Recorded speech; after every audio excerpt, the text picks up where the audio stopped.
Hey, what is up, everyone? Welcome to Ginger Runner Live, episode number 359. It's been a busy couple of days. It's been a hot couple of days. So the reason we didn't do show yesterday, Monday, was because we reached record high temps here in the Pacific Northwest, and we had spotty power all weekend. So we were actually pretty concerned that yesterday we would lose power during the show because we lost it for hours the day before. We had a big outage the day before. We didn't want to risk losing the show while it's not happening. Tonight, not with our guest Keely Henninger. So yesterday we moved yesterday's show until today. Thank you everyone for your patience. As I just mentioned, our guest tonight, Keely Henninger, top 10 women at Western States 2021. This was a crazy weekend for ultra running, and we're so excited to have Keely join us to talk a little bit about her adventure in training, in preparing, and executing amazingly well in her first 100-miler at Western States this last weekend. So we are so honored to have our guest Keely Henninger join us on tonight's show. Thank you, everyone. Ginger Runner Live begins now.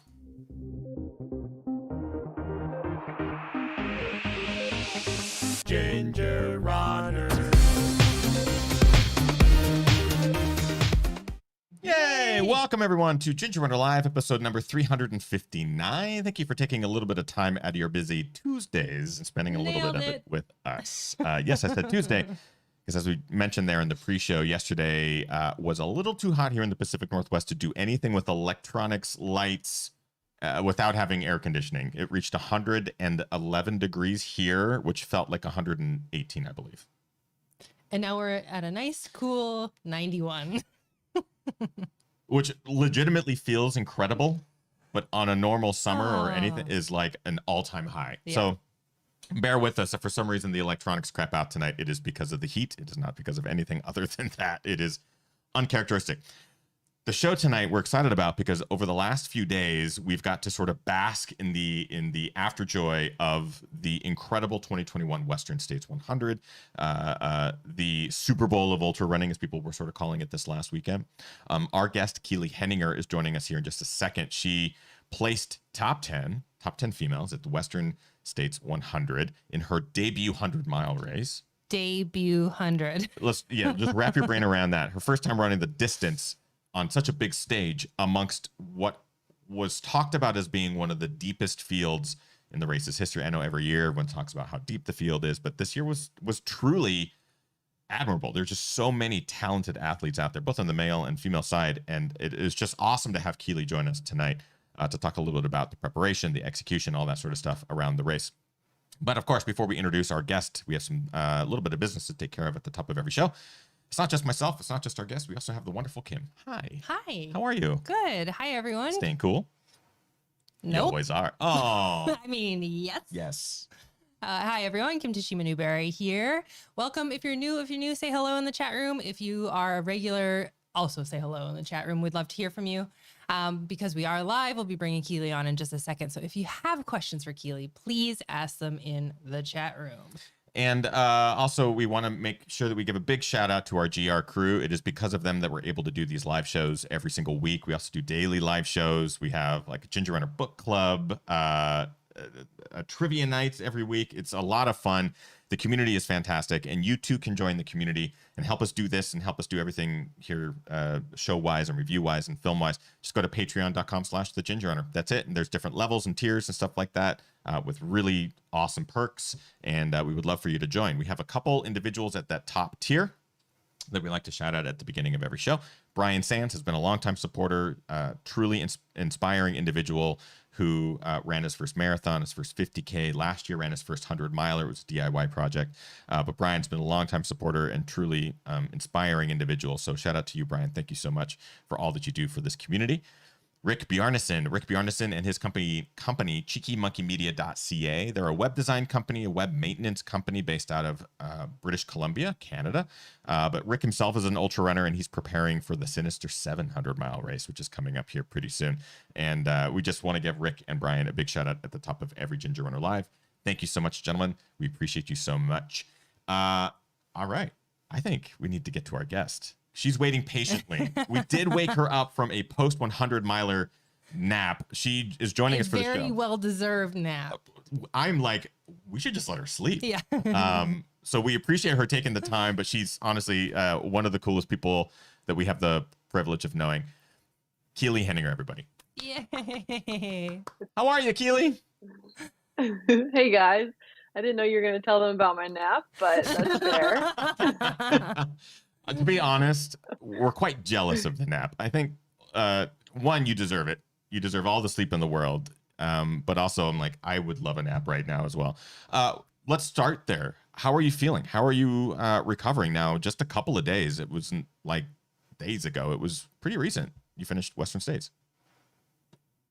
Yeah, well, I didn't know that I was going to be heat training so closely thereafter the Western States 100. No kidding. So that's put another dimension into my recovery, I think. So my sleep has been pretty poor. I bet you guys can vouch for that. But otherwise, I'm shocked to say that my body feels pretty good.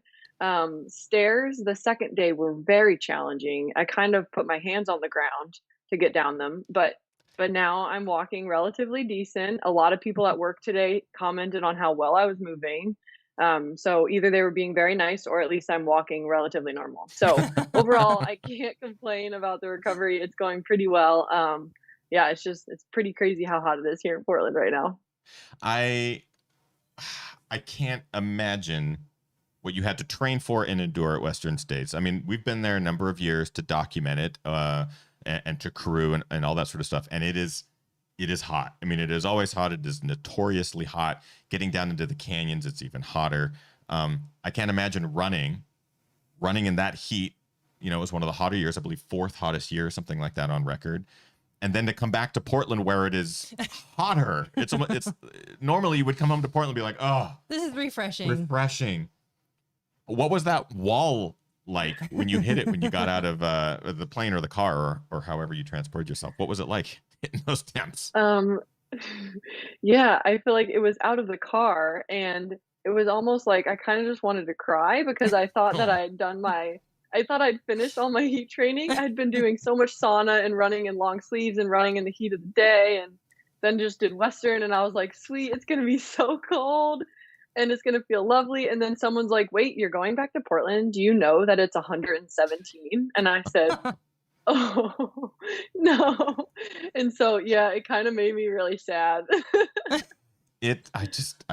All you want to do is relax. Like all you want to do is not think about heat, I imagine, for a day, like even just a day.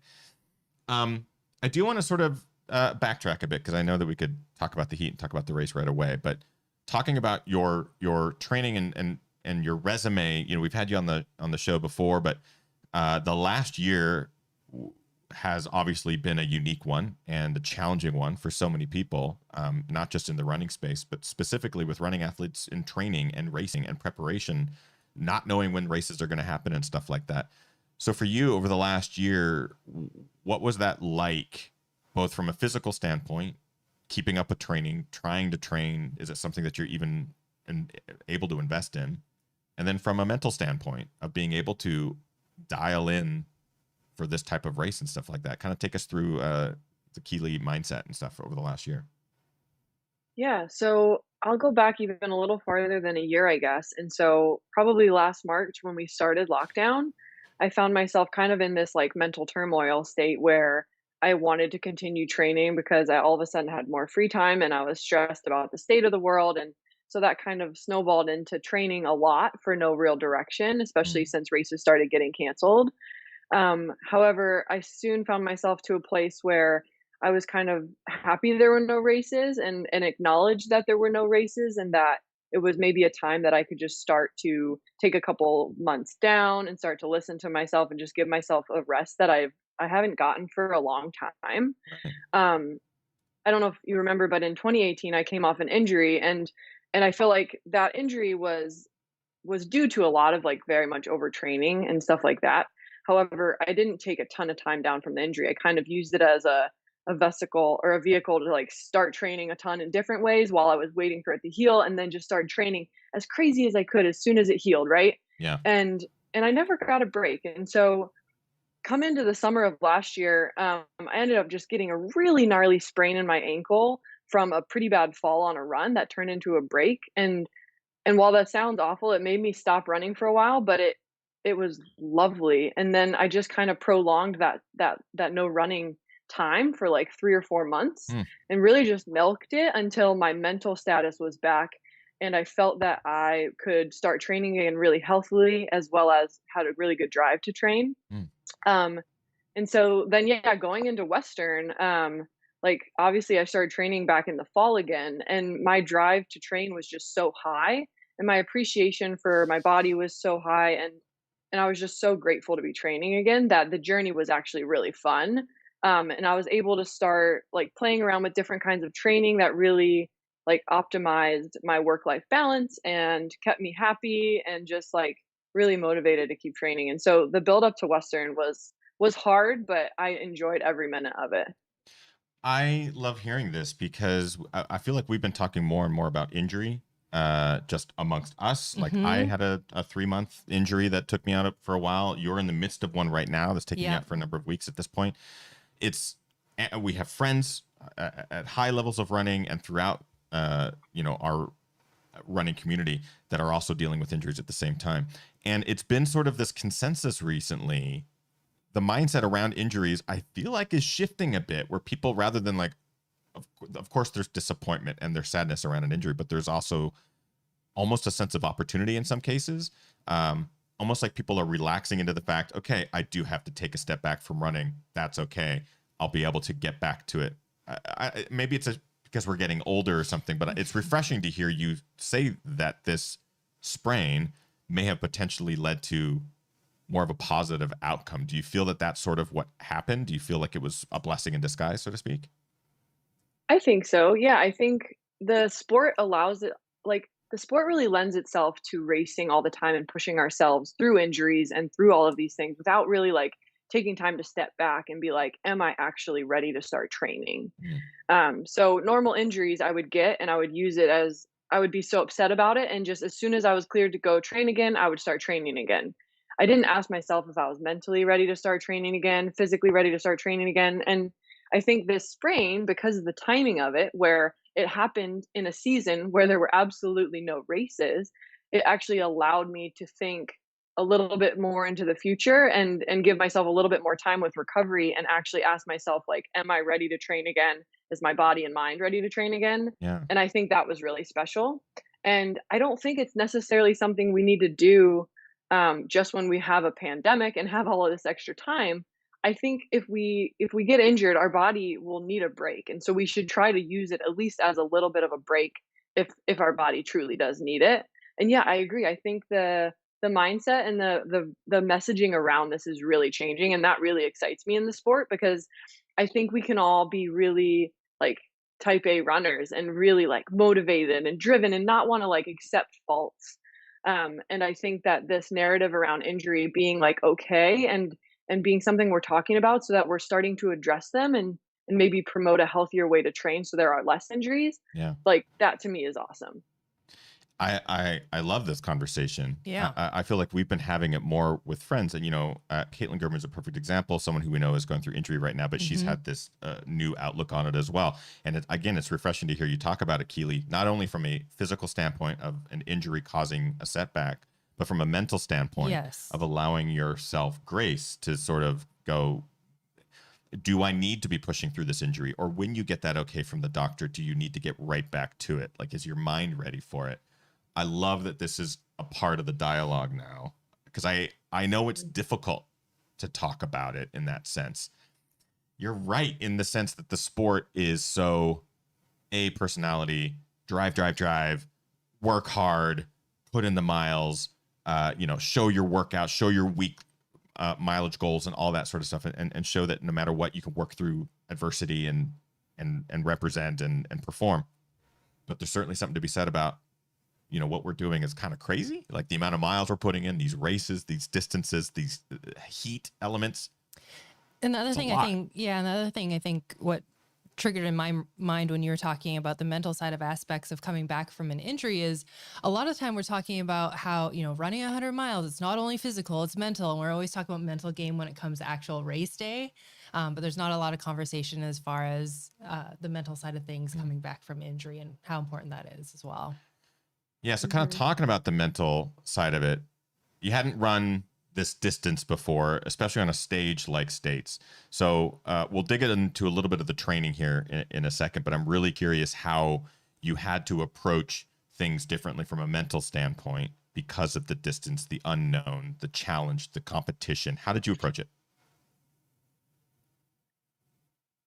Yeah, so from a mental standpoint, it was really hard to adjust my mind to be okay, like, training for 100 miles, because I guess I say that because I started training at a lower training volume, and so for me, when I've ran 50 milers or 100 Ks or 50 Ks, I've always been at a relatively high training volume, and so going into 100 miles, I decided just because of how I'd been injured and my mental status was always a little negative and I just wasn't reaching my potential, I didn't think, with these really high volumes. I started going a little more low volume, and I had to really change my mindset for 100 miles and really just believe that the training was working how I wanted it to, and that the mental training I was doing on top of the physical would also lend itself really well for race day. Hmm.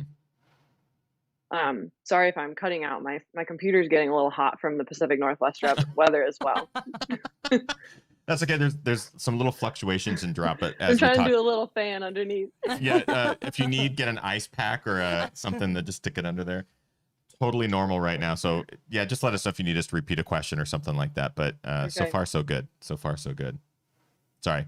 Awesome. Yeah, but yeah, so I think to your point, like 100 miles is crazy. So I think the biggest thing that I really, really told people about was just embracing the distance and respecting the distance. Because I'd never ran that far before, I just really just let my mind be okay with anything happening during the race, and knowing that I could get through it and that it would be okay. I can only imagine being Hopefully. able to say that and being able to learn that, especially from people, because you obviously have a lot of friends in the community. There's an incredible ultra running scene in the Portland area, the Oregon area. We just had Yassine Daboon in the chat, who's we've had on the show before. Having people sort of say these things, relax into it, take your time, be patient, run your race, and executing that is probably difficult because you are up against some of the fastest and some of the most seasoned Mhm. and did you find yourself getting caught up in that at all, or were you really able to separate your race from what was happening outside of it?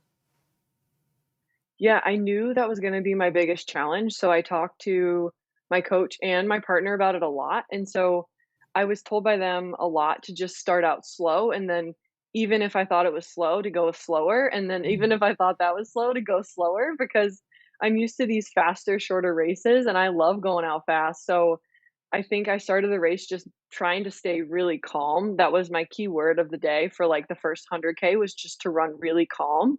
And that really resonated. So if I felt like, "Oh crap, I'm not running my race," like, "Okay, let's calm down, like, address what's going on. Am I running too fast? Did I forget to eat? Am I running too slow? Like, let's readdress the situation and, like, calmly find a solution." And that kinda kept me going steady, through the beginning of the race. Because obviously with Western, you wanna be able to run the last, like, 60 through 100, or right. sorry, mile 60 through 100. And so, yeah, I tried to just stay calm and run slow for the first 60. And I think to the most part, I did kind of what I wanted to, and just really need to dial down more like cooling techniques and eating strategies because that's kind of where my wheels just kind of fell off. And instead of starting to move up in the field, which was obviously my goal, it just kind of stayed stagnant.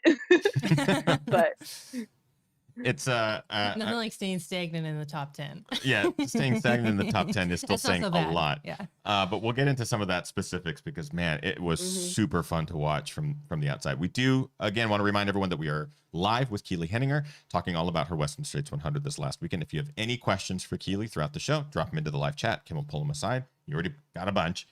What do we Yeah. got? Yeah, so this first question it talks about exactly what you were just speaking on. So Naomi says, Keely, you said in your Instagram post that calm was a keyword that was stuck in your head for the first 60 miles. Were there any other words or mantras, and how did you prepare mentally for it? So any Oh, that's other awesome. words to get you through the rest of the race? Yeah, so I actually just stayed with the same consonants, so it was all hard C sounding, which is so corny, but oh, see, I chose a hard C word again. Yep, So, corny. but yeah, I kind of envisioned it as like I'm gonna stay calm for the first 60 and then run really confidently from mile 60 to 80 because I felt like that was a really good time where you could get a little carried away, but that you should still be running strong.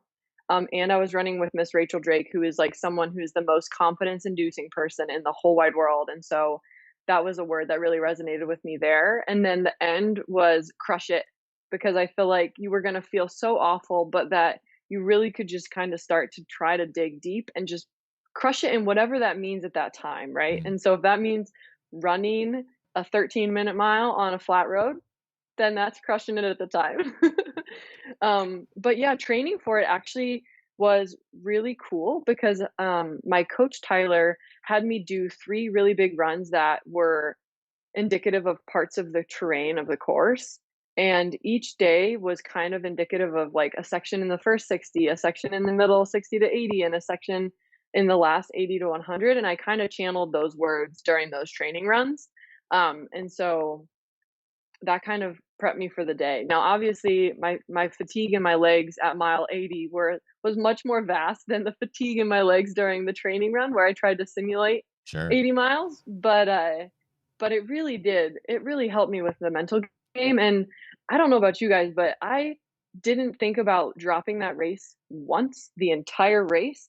And I was like the most happy I've ever been in my mindset because I just really harnessed those words.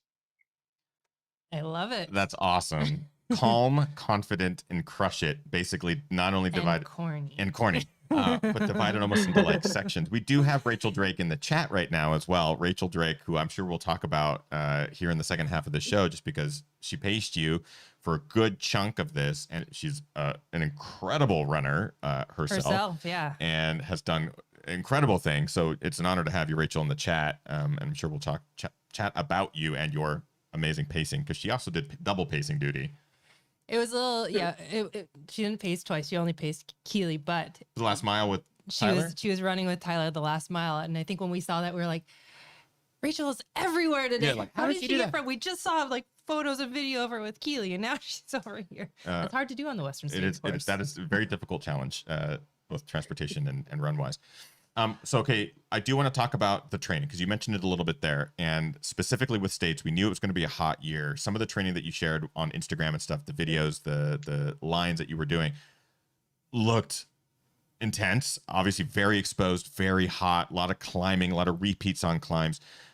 Do you think it was adequate? Do you think it was like perfect? Like, how did that all come together for you, both mentally and physically, the training leading into the race, now that you have done and finished the race? Yeah, so I'd say my training up to the race was anything but perfect, but in the scheme of trail running and ultra running, like nothing rarely is, right? Or anything rarely is. So I think that kind of helps you shape your mindset to be a little bit more adaptable because you've realized that okay, the race is gonna also throw some curveballs at me, and my training also did. So I started the training pretty strong. I ended up getting a race in finally after a year and a half hiatus. So I got to run Peterson Ridge after a pretty big training block, and that felt amazing. However, I twisted the same ankle that I broke last year at that race, and at the time it felt okay, but I ended up running on it for a couple more weeks, and it just flared up enough that I acknowledged that my body needed a week or two off, and so Mm. I stopped running until I got the okay from my doctor that the image was clear and that everything felt okay. Just because I knew going into 100, I did not want to have any sort of mental trigger that would make me think my ankle couldn't do it. Yeah. And so I actually had a 2.5 week break from running at all at the key times of training. So about 8 to 6 weeks out, I didn't run one step. Wow. I hiked a good amount and I mountain biked a good amount and I did some meditation. But yeah, I didn't get to run. So that threw a really big curveball. But I tried to view it as just a speed bump that I was going to encounter in the race because I'd rather enter the race healthy than try to push through that injury. Um, so then I started running about 6 weeks from the race again, and I got in like 4 or 5 weeks of 4 probably good weeks of build. One week was huge and had a lot of those runs that really focused on those mantras, and really instilled a lot of confidence in myself. Getting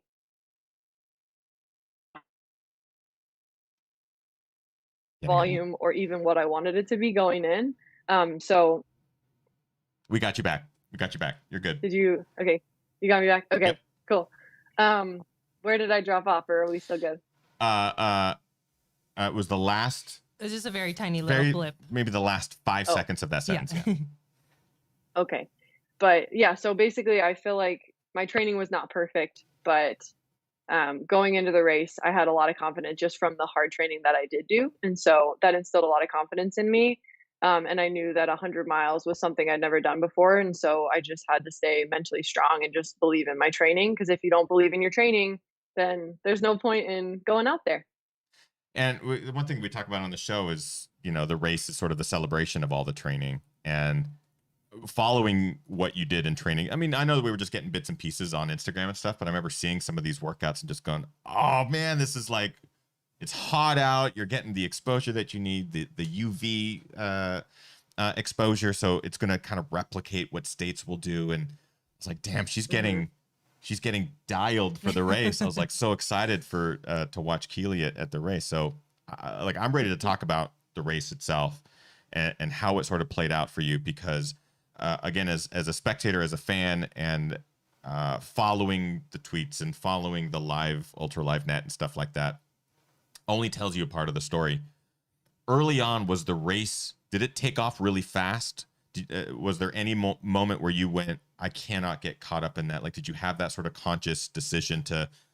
The calm word? Yeah, the calm word. Like, were there moments early on in those first 30 miles that calm really sort of had to overtake? Like, how was the first 30 for you? Yeah, I mean, I walked probably 95% of the climb. So I was probably to the top of the escarpment, like, I don't know, 13th, 14th, 15th place. So I took it really slow. That was my one goal, was to enjoy that first climb, just because I knew people would go out really fast. And then I knew that, if they summited faster than me for 5 minutes in the first 4 miles, that wouldn't really matter over the course of 100. So Yeah. I tried to really channel the calm there, keep my heart rate low, my effort low, and just really appreciate that first climb and realize that I had to run 96 miles after. It's such a difficult thing to like, all right, first 4 miles done, 96 to go. And also like that first climb, we've been there to film, spectate, and crew, and the energy off the start line is palpable, and it feels crazy, and it feels really fast. It feels insanely fast. Like, I can't imagine being an elite runner and having to like consciously tell myself, don't get caught up. I think we've Yeah. had so many guests on the show. You know what? Yeah, go ahead. Oh, go. Sorry. I was just going to say that we've had guests on the show who have talked about that climb and purposefully held back because they have made the mistake of going out too fast on that first climb, and it meets up with them at mile 30 or 40 or 50, Yeah. and they go, why did I take the first 10 at rocket speed? Like, it just ruins their race. Mhm. Sorry, what were you going to say? I'll let you go. Totally. I was just gonna say, I think it really helps being on that climb. The first like 2 miles, you can see the elite men, and so you just know that you're not really losing that much time. I think it kind of helps re-solidify that, hey, I'm hiking, but at the end of the day, I'm really not losing a ton of time here. Sure. So let's just keep the effort easy, and you can hammer later when you actually like have to. We have talked in the past, like the first 30, sometimes there's a lot of snow. Sometimes there's a lot of impedance, like along the course, that don't make it necessarily as fast. I know this year it was the opposite. I don't think there was much snow at all. Maybe you can correct me, but did it feel fast? Did you feel fresh? And when did it start to get hot? When did the heat actually begin to play a role for you? Yeah, that's a really good question. So there was absolutely no snow, but I've never ran the course before in that area of the course, so I didn't know what to expect. Mm. I've seen some Western States films and all of the snow in those, so yeah, there was absolutely no snow. It was absolutely gorgeous. The running up there is beautiful, Mm. and it was really cool. And so those first like 20 miles were not very hot. and they just kind of flew by because you could just kind of cruise along at a really comfortable pace. I think I first noticed the heat coming into Duncan Canyon.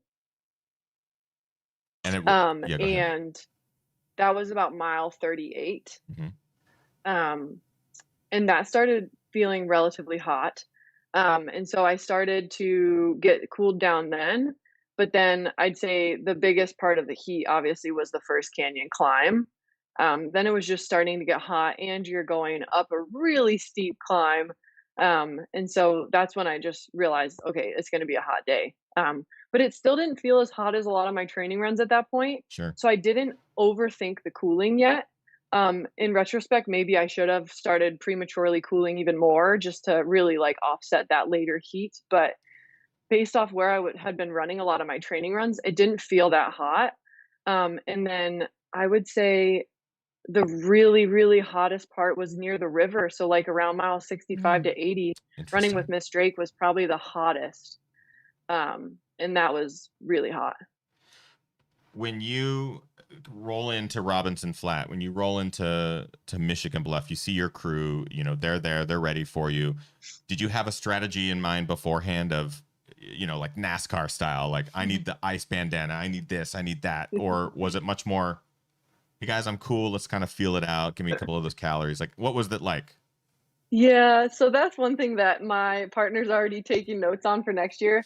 I definitely took the crewing a little more lightly than I should have. I treated it a little bit like, you know, Chuck and Utter Sonoma in the past, where I'm like, you know, these gels go down so easily. You hand me 3 gels and my water, and I'll be good. Like, that is not the case for a really hot 100 mile. By mile like 20, I did not want to eat chocolate gels, that's for sure. So the heat, like, yeah, the heat was not affecting me totally physiologically, but it really impacted my ability to eat and my like drive to eat certain things. And so, yeah, in retrospect, I should have been more prescriptive with my crew and at least more adamant that when I'm in the middle of the race, I don't know what I'm doing and I'm going to make bad decisions. So you should make the decision for me. Mm. But in general, they did amazing. I did instruct them obviously to start cooling me as soon as I came in. I labeled some baggies with goos and with chews and stuff like that to give me for each like that I kind of calculated out calorie wise. They filled 2 of my bottles with Roctane every time, and they gave me an extra bottle for water if I wanted it, which I always took. And then, yeah, they were obviously oh so supportive. So they did so amazing. I just think in the future I need to emphasize that I don't even know, like I don't want to be able to choose what I want in at the aid station. Like I should be not making that decision because I don't trust myself. But yeah, and then my homie from Goo really helped out because I was eating BCAA tablets instead of electrolyte tablets. And so he switched that for me. And then he also ran and found some like lemonade flavored stuff that was going down a little easier than chocolate so that I could switch out all my stuff for that. So yeah, big shout out to the crews. They were amazing, but I think I need to be a little bit more organized for the following year. I feel like this is not the first time we've heard this. No, and I also just want to make sure everybody heard that there was 2 references there to next year. So if anybody had any questions, I know we have Ryan Thrower in the chat room, and Ryan did ask with an invite for next year, you know, what are some things that you learned this year that you'll apply to your race strategy next year? So it sounds like we're already maybe thinking about what's going to happen next year.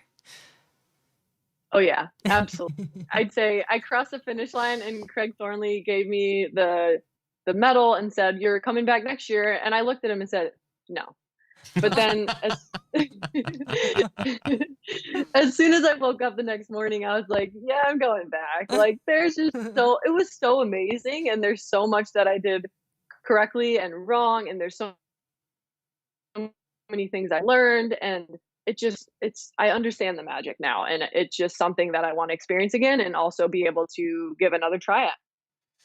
God, I feel like I love talking about states because especially with runners who are either experiencing it for the first time from the distance and from the runner's perspective, or who have done it multiple times, because you hear the lessons that they've learned over the years, you see the lessons that they've learned over the years, and it is one of those races that does get better and better each time an athlete runs it, because they they learn the things that you just learned, which is maybe chocolate gels in hot temperature at mile 30. That's not what my body needs, and I should have like a backup, and then a backup on a backup, or whatever, or someone just telling you what to eat. I Mhm. can't imagine how that's going to shift for you next year and your crew next year, and it's going to be like NASCAR style. It will be the Keelys running in, and the math is already done. Everything's switching, and then you're in and out in a matter of seconds. As a again, following the race in real time and seeing kind of your position, it was clear that you were playing the patient game, which was uh, awesome to see. Because as a fan of you, Keely, it was sort of like, oh, I want to see Keely do really, really well. And when you were playing it patient early on, I think as a spectator, I was like, oh, hell yeah. Like Keely playing patient early on is just going to pay off. We see it every year. It always pays to be patient and just hold on, especially on a hot year. Like let stuff happen and not be a part of And it. also during your first 100 miler as well. 100%. Yeah.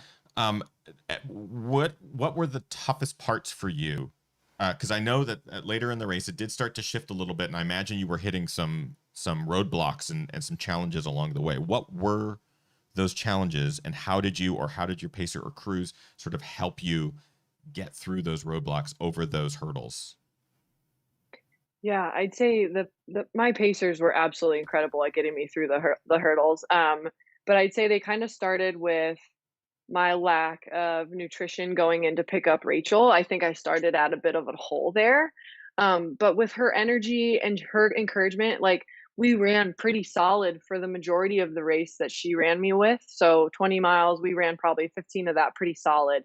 And she was so good at the aid station. She would go in, grab me some gels, grab me my waters, and like would make me continue eating. But I think I was a little bit too far in a hole, Mm, because even at that point where we weren't even pushing super hard, I'd say after those 15 miles, my quads just like took an even like gnarlier turn to where I was running the downhills pretty well before. I all of a sudden was like not moving very well on the downhills, and so I think the lack of nutrition was like just slowly snowballing to catch up to me, mm. nutrition and hydration, and it kind of just exemplified those quads, and all of a sudden it was just quite awful.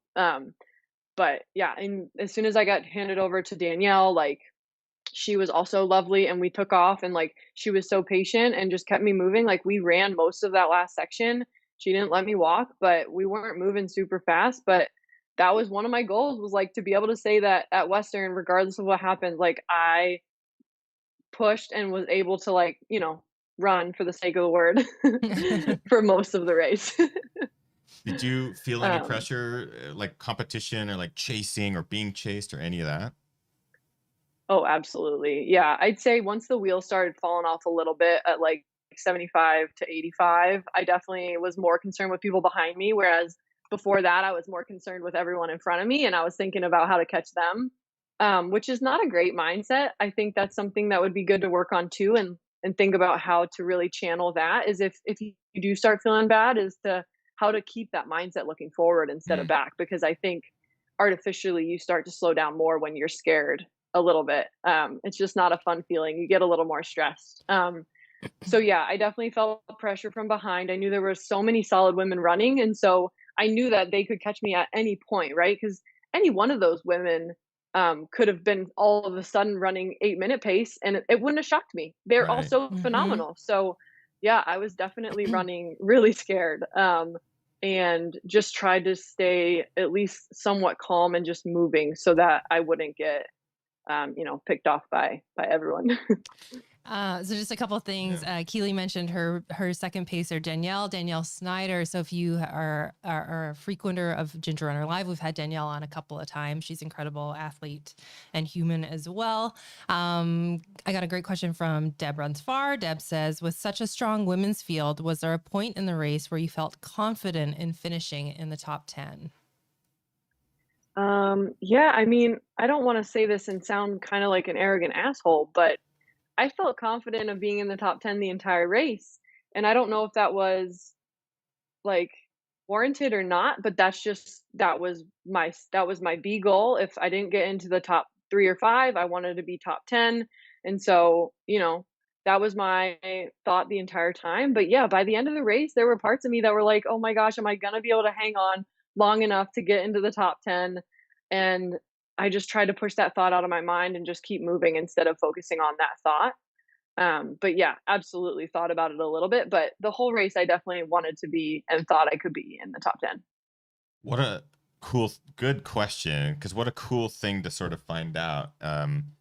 I don't think of it as an egotistical asshole thing or anything like that. I think of it as you have to, you have to approach a race like this, especially at the elite level, like I'm going to place top 10 or I'm going to place top 3. Yeah. And I think that falls in line with like believing in yourself, believing in your training, right? Yeah.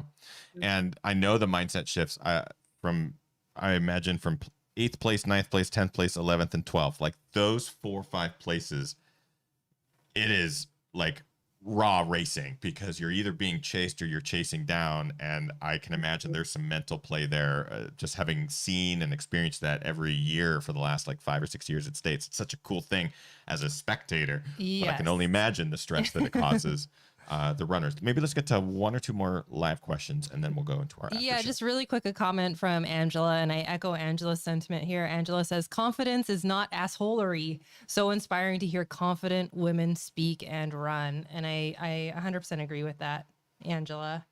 And another great question from Deb as well. Deb says, how do you feel generally about the 100-mile distance? And are there any other 100-milers you would like to attempt? That's a great question. Yeah, I mean, I think the 100-mile is fascinating.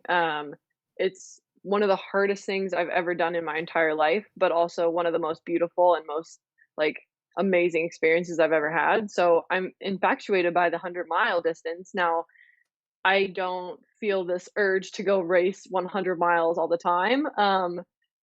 Going back to my earlier point, I don't think that's sustainable. If you want to continue to be successful in the sport for a long term, I think you do need to pick and choose your 100-mile races like strategically. And so I think for me, honestly, the next 100-mile I do will be Western. But I think after that, I would definitely consider doing like some of the local Pacific Northwest 100-mile races, like Cascade Crest or any of those ones. Like I would totally do those someday because those trails they're my heart and soul. And then obviously I will do UTMB one day as well, just because those trails again are some of my favorite in the entire world. And then probably the only other one that I might do, and it's a big maybe, is the Eastern States 100, just because it was probably my third race in my entire running career where I did the 50K there. And so those trails are where I grew up. That running community is like kind of my home, and there's some of the hardest, gnarliest trails I've ever done. So I don't know if I want to do that race, but there's a part of me that kind of feels like maybe I would someday. Yeah. So definitely liking the distance, but I don't think I'm gonna race excessively in the 100-mile distance. As Keely fans and Cascade Crest fans, we would love to see that happen. I like this. I like this. I'm smiling and nodding. Was it smiling with my heart? What is the phrase? Oh, it's screaming inside your heart. I'm screaming inside my heart. I'm so happy. And of course, Keely, you always have an invite to Tiger Claw. We'd love to see you decimate these local mountains here. Maybe let's get to one more live question, and then we're going to move into the after show with our wonderful guest, Keely Henninger. Yeah, Easy in the chat room just had a question of asking, was it a goal to run under 20 hours, or were you just going to go wherever the day took you? So did you have a time goal in mind? Yeah, I had a time goal.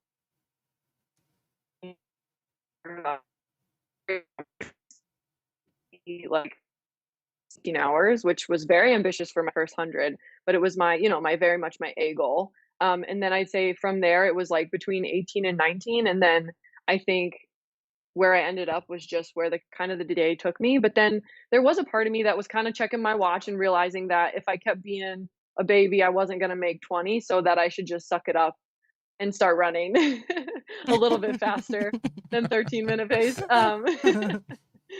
So yeah, I think I never had that as my goal. My goals were a little bit faster, but again, they were kind of loose and just based off of what I thought physiologically I could run, not accounting for all of the challenges with a 100. And so yeah, I'm really happy with being under 20 hours for my first 100 for sure. And look forward to trying to beat that time next year. Do you mind repeating? Did you say your A goal was 16 hours? Oh no, my A goal was between like 17 and 18 hours. 17, 18 Okay. hours. Gotcha. You Gotcha. cut out for like Yeah, a there's a little bit of microsecond and it sounded like 16. Yeah, I was like, did she just say 16 Oof. hours? Yeah, damn. Yeah, 17 to 18 hours. Maybe one day. Yeah. Just another comment in the chat room that I just want to kind of finish off here with, and it comes from Faith, and Faith says, so refreshing to hear female athletes verbalizing confidence.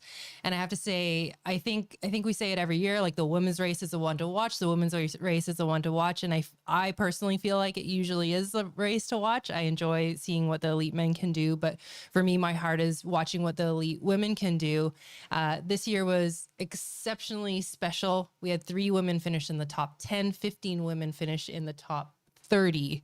So very, very, very cool to hear you kind of speak from your heart and give it to us straight. I think it's very much appreciated. We really appreciate you, Keely, taking the time tonight as well. And there were some really great stats that Western States sort of shared with the world just in regards to this race having the second highest median finishing time. I think it was a large percentage of the field ended up finishing within that last hour or two of the race. It was just 28 to 30 hours 20 or something. to 28 or 29 to 30 hours. It was something close to 30% of the runners finished there or more. Of course, I don't have the stat pulled up because, I come prepared. But it was a stat that was staggering enough to sort of legitimize just how difficult this year was. So a huge shout out to the top 10 men and women who finished this year's race, and a huge shout out to anyone who finished at all or even towed the line, knowing it was going to be as difficult as it was this year. Everyone knew it was going to be hot. I don't know how many people knew it was going to be that hot and that challenging. But just a quick shout out to the top 10 women, including our guest, Keely Henninger, Beth Pascal, Ruth Croft, Ragna DeBatz, Brittany Peterson, Katie Asmuth, Audrey Tengi, Emily Hawood, Camelia Mayfield, Keely Henninger, and Casey Lichtai. It is so cool to get a chance to talk to you, Keely, and kind of find out a bit about this race. Can you share where people who are watching or listening can go follow you and follow your future adventures and see dog pics, see Everybody's asking dogs. about Jade. Yeah, everyone wants Jade. And it's like, we love trail running dogs here, but where can people find you and follow you? Story of my life. Jade is more popular than me, but you can find me on, any of the typical social media. So I'm on Instagram and Twitter the most, probably as Run Wood Keel. And it's Wid, like with a D, not a T. It's kind of gangster. I made it back when I was 18, so don't judge me too much. And yeah, that's pretty much it. Fantastic. You guys don't know what to do. Go follow Keely on social media. Show her some love. Thank you for being on the show. And we thank Keely for being on the show. It's just great to catch up. Again, a huge congratulations to her placing 9th at the Western States 100. It sounds like she's going back. That makes me very excited. I know it makes you very excited. We can't wait to follow along with the journey over the next year. Before we wrap up the show, of course, we are going to move right into the after show with Keely. So we are going to be able to ask any remaining questions of her in the after show. If you'd like to join our after show, just go to patreon.com/thegingerrunner. All tiers have access to all of our after shows, both archived and live. But before we do, we have a segment on the show that we like to call our GR Crew Member of the Week. Last week, we did... Oh, are you prepared? I didn't study. Kim normally studies. She did not come prepared. I do know who I was going to talk about last week. But we were going to do 2. I'm very prepared. Okay, Kim is very prepared. I just don't have all the very specifics, but I have enough to share with you. Last week we did not get to do it because of technical difficulties. We had some audio issues and stuff like that, and I realized that I was like, before we mess this up, I just wanted to get out of the show, and rather than trying to make things even worse. So we were going to move last week's Crew Member of the Week to this week and do one this week. I'm Kim, so glad you remembered. Oh, I wouldn't forget 2 weeks in a row. Who is this week's Crew Member of the Week? So last week Crew Member of the Week was Jessica Schuld, and Jessica ran her first 100K. It was a DIY style. So big props to Jessica for doing that on her own with an amazing crew. I think she had some family out there and some friends out there supporting, another GR crew member as well. The other kind of fun story that came out of that was, so Jessica actually ran her first ultra distance while pacing Brian Sands during his DIY 100 miler later last year. During Jessica's 100K DIY, she had one of her pacers, who I believe was 70 years old, paced her for a section and then continued running for an additional 4 miles so he could also reach his first ultra distance. Spreading the love. Spreading the love. So congratulations, Jessica and pacer and crew. And then I also just wanted to give a special shout out. This week, we had a lot of wonderful GR crew members who were at Western States volunteering. We had Crispin, Daniel, Deb, Paul. I'm sure I'm missing some. Ryan, of course, was there as well. So big shout out to everyone who was there representing the Liz GR was crew. there as well.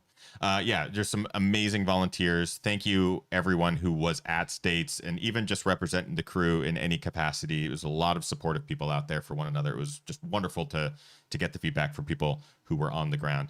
And again, a big thank you to our guest, Keely Henninger. We're going to move right into our after show. Congratulations to Jessica and to our volunteers at Western States. We appreciate you and what you do for this community.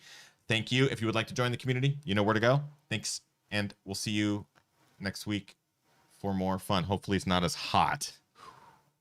Hopefully. Yeah. All right. We'll see you guys in the after show. Thanks all. Have a good night. Bye.